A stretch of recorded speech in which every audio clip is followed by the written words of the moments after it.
Our group's location was 58 Grafton Way, a house lived in by two highly influential Venezuelan figures, Francisco de Miranda and Andres Bello.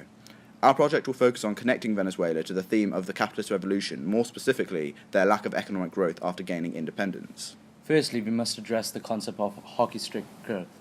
This phrase refers to the sudden rise in GDP per capita observed in many countries around the mid-18th century after thousands of years of stagnant growth. For example, Japan's GDP per capita remained at roughly $500 between the year 1000 to 1850. Over the next 100 years, it rose to $20,000. Graphically, this trend resembles the shape of a hockey stick, hence the name.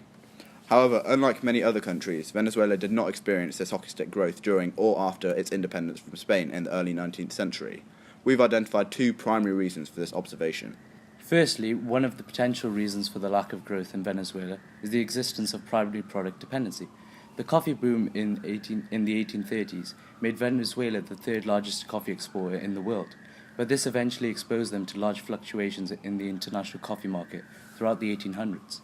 Also, these fluctuations led Venezuela to becoming a volatile and unpredictable economy, which may have presented difficulties in running government projects. Overall, this kind of dependency may have been the significant constraint to growth. Secondly, Venezuela fought against Spanish rule in the War of Independence and became a sovereign country until 1830. The rest of the century was characterized by international debt crises and civil war, caused by government corruption and inefficient management. To conclude, Venezuela did not observe significant growth after independence. We have linked this firstly to the nation's dependency on primary products and also to substantial debts and government corruption.